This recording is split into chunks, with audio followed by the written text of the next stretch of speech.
with me here on the couch.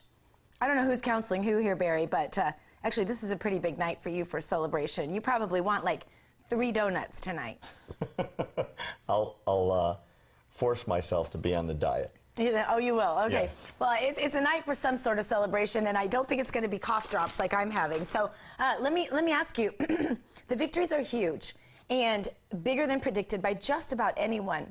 What can you tell us about those that was unexpected, really, by even some of the most savvy of news reporters? Right. As we discussed a few minutes ago, Gina, I had the privilege of spending an hour with Frank Luntz a couple weeks ago, and we went state by state and went over the predictions of all the pollsters.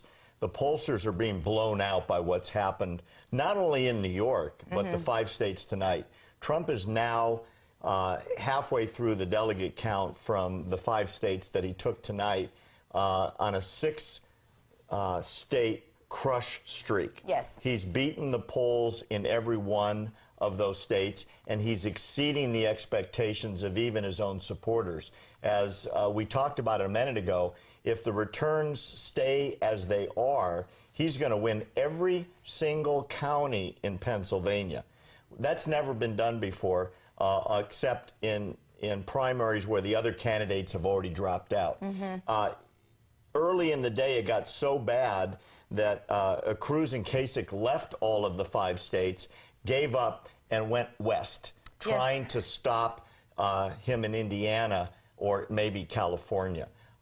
Trump is winning much bigger than everybody supposed, and there is some serious momentum building for his candidacy after tonight. Definitely. Now, I said to you on the break, do you think this has to do with the alliance? Because I heard from a lot of Cruz supporters that said, I've been with Cruz the whole time, or I've been on the fence between Cruz and Trump.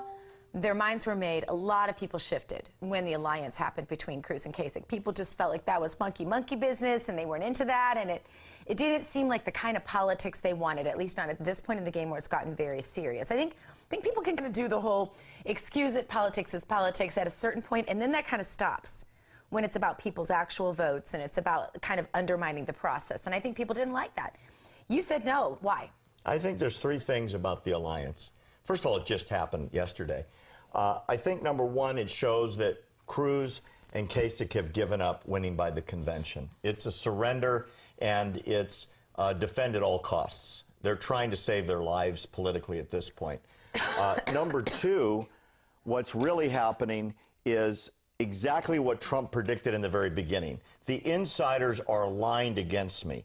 Nobody can say Kasich is an outsider. He's been in politics forever. Right. Cruz is an insider inside the Beltway in the Senate, and before that as a major federal attorney. They have now bonded together, and Trump is saying, see, I told you they don't want me to win. This is stop Trump at any cost. Number 3, I think what it really says is Trump's been right. He's the winner. He's the outsider. And these people will lose the election if necessary just to stop Trump. And today, I think what's happened in the 5 states is voters have said, enough's enough. Yes, it is collusion. In business, you can't do it. In politics, it's legal. Right. But people don't like it. It's putting a really bad taste in the voters' mouth, yeah, I think. I agree. So what do you think caused this? Because you mentioned early voting, that some of these voters were early voters. So they didn't know about the collusion, if you will. Some of these people didn't even know about the last few weeks of politics while they were voting. So what do you think really sealed it for Trump in these kinds of numbers? I mean, almost 65%, if I'm not mistaken, in Pennsylvania. He may win every single county. They have all of those extra delegates that go to the winners. That wasn't supposed to happen. No, it wasn't. The highest estimates I heard were like 50% for Trump. Right. Yeah. I think what's really curious, you go back to New York. New Yorkers really know the guy. He's been the front page of the New York Post every week for, I don't know, 20 years. Yeah.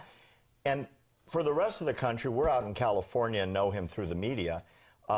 We look at him with a certain bemusement. New Yorkers know him. They really like him.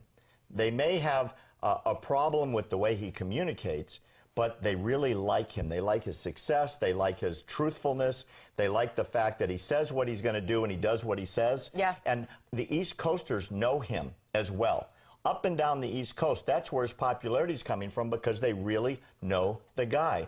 I think if he can capitalize that as he moves forward, in the campaign and it becomes Trump versus Clinton, which now seems inevitable with a certain proviso about the convention, I think that's his strong suit. Tell people what I've done and what I'm going to do for the country, and it's going to be a really interesting November. I think it is going to be a really interesting November. What are your predictions going forward? He makes it to 1237 easily? No, not easily. The math, if you break it down, comes down to two states at this point. Indiana, and we get to play in California. Can you believe it? For the first time in a millennium. California is going to that. decide this. Honestly, for the first time in decades. Yeah. I don't think it's going to be easy. I think if the momentum from tonight carries into Indiana and New Jersey and then comes to California, and as you pointed out, Gina, if he picks up all the free agent delegates out of Pennsylvania, which he very well could by sweeping all the counties, he could make it by the convention.